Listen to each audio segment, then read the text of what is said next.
Halloween, and welcome back to Beyond the Briefing. It is the 31st of October. We are 8 days out from the midterm election, so I hope you're having a good Halloween. As I promised over the last couple weeks, I want to start taking a deep dive into some of these elections, give you a heads up. I wanted to start with the Senate. It's a little bit easier than and then next time we'll get to the House. But it's also like with the House, things keep evolving, so it's probably better to do that later. Anyway, let me kind of break it down for you right now. There are 35 seats in the Senate up for election. 14 are held by Democrats, 21 by the Republicans. So the Republicans are defending a lot more. I think that's important context to understand because you've got to figure out, but the upside is, by my count, there's 13 Republicans that are pretty safe and 11 Democrats that are safe. So if you think about it, the Senate seats that are seats that are safe: Alabama, Arkansas, Idaho, Indiana, Kansas, Kentucky, Louisiana, Missouri. Missouri's got that Schmidt one that he won. I think the Dems have realized that they're not even competing there. North Dakota, Oklahoma, where Langford's up, South Carolina, Tim Scott's up there in South Dakota. For what it's worth, I've gotten asked this a couple of times. Alaska, there is a race there, right? So you've got incumbent Senator Lisa Murkowski and challenger Kelly Tshibaka. This is sort of the final four had go on from that runoff. The way this is set up, and frankly, this whole ranked choice voting thing, which is Maine and Alaska, the only two that do this. Nevada is actually considering it. On the ballot this year there. This was set up by Murkowski to ensure that she got reelected and that she could be sort of a loose cannon and moderate, if that's what you want to call her. I think she's definitely going way beyond moderate. Anyway, that one's a safe Republican because if Chewbacca were to pull it out, she's obviously Republican. She's there. Murkowski's the incumbent. She's there. You're going to end up with a Republican. That's why I just want to be clear. I know some of the way that some of these prognosticators are saying it's a competitive race, yes, but either way, it ends up in the Republican column. All right, so let's kind of keep moving down the list. Florida Senator Marco Rubio, an incumbent. This is a GOP hold. This is one where I think Rubio's in a strong place. He's running against Val Demings. This is not the year to break through in Florida. Florida's been close the last couple. I mean, you think about these governor's races, DeSantis and Rick Scott before him, and then the presidential races. I mean, it's always 2 or 3 points. I think both in the Senate race and in that gubernatorial race with DeSantis versus Charlie Crist, they're both looking at 10-point wins. And that's interesting because it's a shift. And I think that the thing that's interesting is we saw all these people move during COVID. They wanted to be down there. I think you're going to see the effects or some of the effects of that realignment in this election. But anyway, so we'll put the Florida one in the GOP column. Wisconsin isn't, and by the way, another interesting thing, technically there's 2 time zones there because you've got the panhandle, but I think that's going to be one of those states that we get, if it is as big of a blowout as we think it is, we might actually get a fairly early announcement out of Florida. Wisconsin is another state that Democrats had hoped they had a chance at. Incumbent senator there is obviously Ron Johnson. He is running for his 3rd term against Mandela Barnes, the incumbent lieutenant governor. This was a touch and go race for a while. And so anyway, I think that for a lot of reasons, the crime issue, etc., have put this in the Republican column pretty early. I mean, in the sense that here we are, a week and a half out. This should have been much more competitive. I think they picked the wrong candidate, and Johnson has just played fairly well. He's raised a good amount of money. He's run a good campaign. I expect he'll probably win 5-6 points, which is just good for him. So I would put that one in the Republican column. Kind of moving down the list, let's get into Ohio, which is going to be that race between J.D. Vance and Tim Ryan, the incumbent congressman. Ryan has, I think, done a really good job of keeping this thing a lot closer. I mean, if you think about this, Rob Portman ran 6 years ago, obviously. Um, and Portman won the seat by 21 points. 21 points. President Trump won the state by just over 8 points, right? So this is Tim Ryan keeping this thing even close. You got to give him credit. He's run a good campaign, but at the end of the day, JD Vance is going to pull this thing out. Um, and I think the Democrats, you can tell, none of them have come in to help. None of the national Dems have come in. That's a big sign that they don't feel confident that that's going to happen. Um, Moving a little bit, I guess, east, yeah, over to Pennsylvania. This is another seat that Republicans, and remember, that's a hold. So Florida is a hold, right? Because you got Rubio, he's an incumbent. Wisconsin hold, that's Ron Johnson. Ohio is an open seat, but it's Portman is the retiring senator who's who's a Republican. So that's a hold in Ohio. We're going to keep staying on these holds in Pennsylvania. I am not and never have been a big believer that debates matter. They just don't not at the state level, and I don't even think they matter at the presidential level for the most part. But at the state level, you just don't get. They're carried usually on some obscure station at a random time. I mean, no one comes home and says, "Hey, when's the gubernatorial debate on it? 7 o'clock on NBC or something." Or PBS, or whatever. It just doesn't happen. I think because of the unique circumstances surrounding John Fetterman, this is a little different. And that being said, I don't think it cost him a ton, but I think it's a close race. Therefore, even a little bit is a big deal. Now let's look at Pennsylvania. Toomey, when he ran last time, Pat Toomey, the retiring Republican senator there, only won by a point and a half. Biden, and I know there's some issues with on the books, Biden won that seat by 1.2 points. This is going to be a close race, but I do think at the end of the day, as close as it is, Oz pulls it out. There's very few people. I think there are a lot of people who had questions about uh, Fetterman's cognitive abilities, his mental, whatever you want to put it. That's just the political reality, and I think even Dems, um, of course, anonymously, the day after the debate, were saying, "Why did we pick this guy?" or "Why did we replace him?" And I mean, that's a whole other story. I don't think that's impossible, but according to Pennsylvania law, but that's neither here nor there. The idea is that the reality is that they're questioning why they let him debate, whether he's a good candidate or not. So Pennsylvania, in my mind, is a hold as well. Let's move a little south. Another hold seat, North Carolina. You've got retiring Senator Richard Burr there. And it's Ted Budd, the Republican. He's a current congressman running against Sherry Beasley. Beasley is a good candidate, and I will give the Dems credit for this. But again, let's go back to the margins. Burr, who had been an incumbent he'd been a prior congressman and was running for re-election as a senator, didn't even pull it out by 6 points. It was 5.7% in the books, and President Trump won the state by 1.3 in 2020. So this is a state that it's turning bluer, um, but as much as there was some concern early on about where this state stood in terms of, I think Dems had some initial. It was almost like Ohio. I think they thought this was ripe for picking. I think that's gone away. Um, so now let's get into the pickups, if you will. You've got Arizona, where you've got incumbent Senator Mark Kelly, the husband of Gabby Giffords, running for re-election. You got Blake Masters, and then there's a libertarian there, which could complicate things. Here's the thing. This is how I look at Arizona. If you are in Arizona, inflation is obviously a big issue. Crime is a big issue everywhere. But this border stuff, I just don't know how people who are watching this happen in their state um, over and over and over again um, cannot suggest or don't think that this is a big deal. I just, to me, at the end of the day, and plus Carrie Lake, who's running for governor,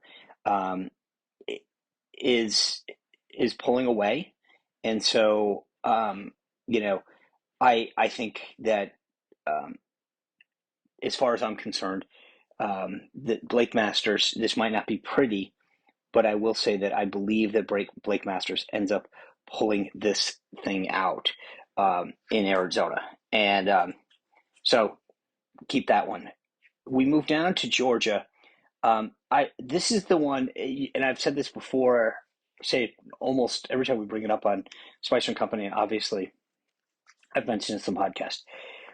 The thing that's so interesting, you had that tarmac moment the other day where Senate Majority Leader Chuck Schumer is talking to President Biden on the tarmac, and he said, so this is truly sort of a raw moment, one of those moments where you're actually going to hear him tell the truth.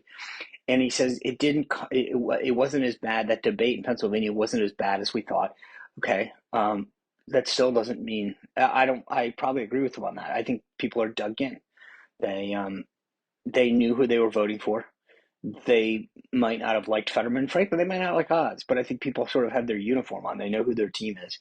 And during that debate in Pennsylvania, when the moderator asked, who they would vote for president, said, the current polling shows President Trump up 46, Biden at 45 in Pennsylvania. I think that's a pretty accurate read of where the state is. And that's why I'm saying I think it's going to end up being, 1 point. But the reality is that I think everybody, I mean, Fetterman could completely blow it and they would still vote for him because most people have already picked a side. So that kind of backs me into Georgia. Schumer had said that he didn't think things were that bad. He was a little concerned about Nevada, but he said we're really slipping in Georgia. And you think about it, Warnock hasn't really had a glove laid on by the media. And this is a guy who's had serious accusations made against him by his ex-wife, who came out last cycle. It was pretty brutal. And he's not had a ton of attacks, a ton of real substantive. I mean, the media has given him a pass over and over again. A little stuff about the housing that his church is evicting folks, but aside from some conservative outlets, I mean, which by the way, that story should have gotten much more attention, but it didn't. And Walker has been plagued by these stories, almost every couple days about another woman coming forward that he begged her to have an abortion or has a child with her or something like that. I mean, it's just not been good, right? But similarly to the way that Fetterman wasn't knocked out by the debate, I think the same thing is true in Georgia. And I think the thing that's interesting there is you got Brian Kemp running very strong at the top of the ticket. And I think people sort of last time didn't, I wouldn't say didn't see the full picture because I don't mean to insult the people of Georgia, but I don't think it was presented to them in a way of, hey, if you vote for Warnock and John Ossoff, that you're going to give the keys to the entire government to the Democrats. And I don't think the people, and in fairness, that wasn't an argument that was posed. It just wasn't. President Trump was still trying to make the case that that he could be there. And so, but now I think the people of Georgia are sitting back and saying, holy smokes, like we've, are allowing Ossoff and Raphael Warnock to go to Washington has given Democrats the ability to push through this radical agenda. So that all being said, I will tell you that um, I think Georgia ends up in the Republican column, but not on election night. So that you need to get 50%, and there is a third party in this candidate. Um, so someone is likely to get enough to deny the um, the ability to do that. And the thing that's interesting, if you look at all the polls, I think there's been one where I saw Warnock get 50%, but that's it. Herschel's never hit 50, and Warnock's never hit. Has maybe hit it once, but they're not polling at 50%. So I think that's got the recipe and of going to a runoff, which by the way would be in January. And we can get to this later, but someone asked me the other day, isn't that good news for the Republicans? I don't want to get way too out of this because obviously the goal today is to get ready for the elections. But here's what I'll tell you. If this came down to a 50-50 Senate and they needed that Georgia vote, Republicans would walk away with it. People will realize how important that vote is. If Republicans go into Georgia with a 51 seat majority and Walker would be the 52nd, I'm just not sure that you can get everyone fired up again. I mean, it's just, in my opinion, it matters because you've got Lisa Murkowski and Susan Collins. So I'd want to build up as big of a cushion as possible because they always have some issue. They're going to be whining and complaining about something. They always are. If you could get 52, 53 seats, well, you almost don't need them at that point. You've got enough of a working majority to pass stuff without having to worry about their whatever their pet project of the day is. So, but that's neither here nor there. I just think it's going to be hard to motivate Republican voters to go back out there and fight if you're saying, "Hey, we need 52 seats or 53 seats." Anyway, but keep Georgia in the in the back of your mind because that runoff. Actually, I think it might even be December 6th, but we'll have plenty of time to get there. Nevada is an interesting state. Again, this is another one where Democrats hold the are the incumbents there. Catherine Cortez Masto is the Democrat incumbent. Um, she is running against Adam Laxalt, who was the former Attorney General.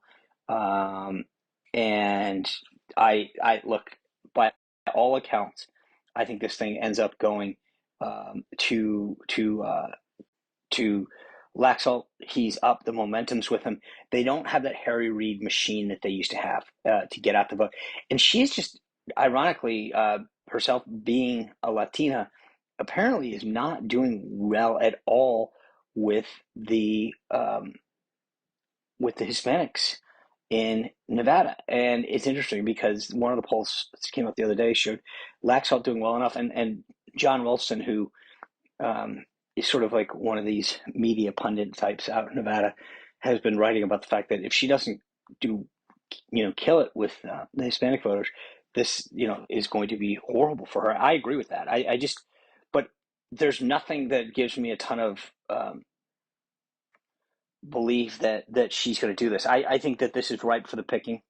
Um, so keep an eye on that one. Here's an interesting one because we're going to move on to New Hampshire. If you had asked me um, a week ago. I don't know that. I mean, Senate Leadership Fund had pulled out. I just don't know that I would have put a ton of stock in that race. But I'm going to tell you, um, I do think that Don Baldock, who is the um, challenger there to Maggie Hassan, I think that I've become in the last few days watching some of this stuff happen. I think that he is going to pull this thing out. So, keep an eye on Don Bolduc in New Hampshire because I just I gotta think that he is going to do this. So this is one where um, if I had a race that I was hesitant on, this would be it. But the um, the momentum's been going in the Republican direction. You can tell that Hassan is a little worried. The thing is that she has been polling well outside above the margin of error. This is not a 1 or 2 point race. Um, I just, so anyway, if you do all the math, I've got Republicans at 52, potentially 53.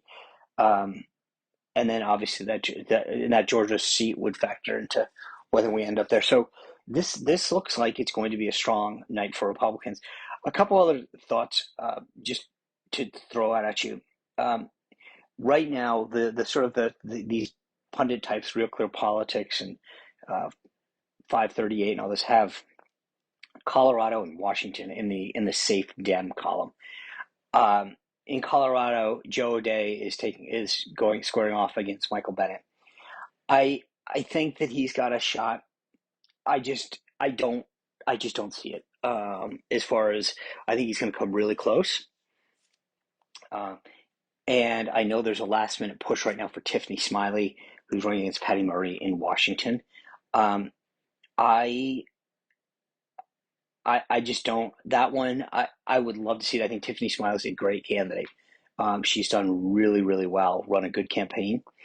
Um, I just it's sort of been hard to see how she overcomes this, mostly because by most people's accounts, Patty Murray has run a really good campaign. She did not get caught, and I was surprised at this. She did not get caught um, flat-footed by having you know Tiffany Smiley kind of come up, and I give her credit because I will tell you, Tiffany Smiley didn't take off like a rocket. She kind of came up. She worked really hard. She ran a great campaign.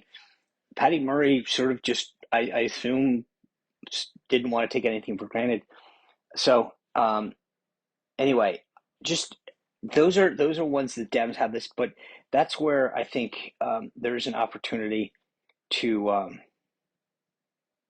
to see, how Republicans, um, how big the wave is, and there's a lot of people who believe that Republicans have not been talking to pollsters.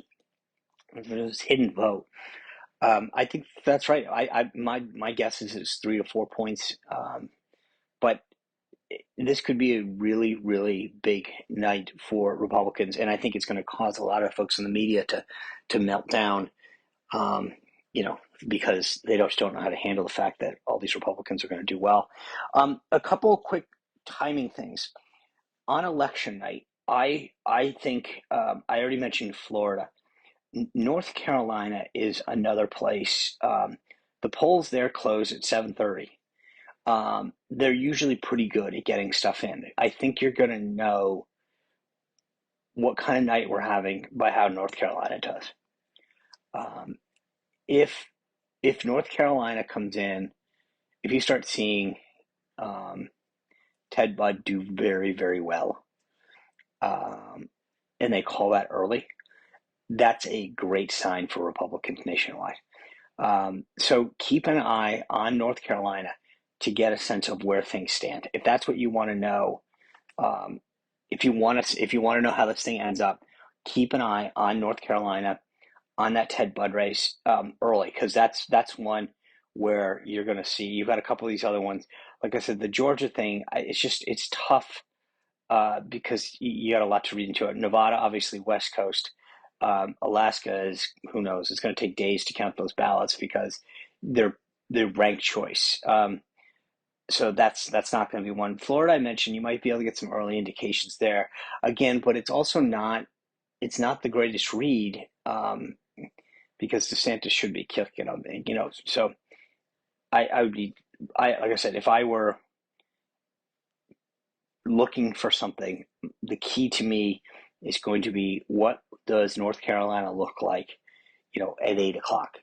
And if it's a big night for Ted Budd, that's going to be a big night for Republicans throughout. So again, if you want to sound smart, or actually if you just want to on election night keep an eye on something, I would keep refreshing the Secretary of State site in North Carolina and get a sense of how much is in. You got to also keep in mind, where is it in from. You're going to get a lot in early from like Raleigh, Durham, um, and some of the university centers. So don't get too fooled, but keep an eye on that, and that'll give you a sense of what kind of night. I remember the 2016 election when we were down in the war room. That was definitely that, and some of the stuff in South Florida. But this is obviously different because it's not a presidential. But the one I will say, I think that North Carolina is where to keep an eye on it. Anyway, that does it. That gives you your Senate breakdown. Again, I think we're going to end up, um, even if you take Walker out, I'm going to guess that we end up, in the low 50s, which is going to be great news. Anyway, next time we'll do the House. Thank you for tuning in and subscribing. I appreciate it. Share with all your friends, rate, all that kind of fun stuff. And I will see you back here on Thursday. Happy Halloween.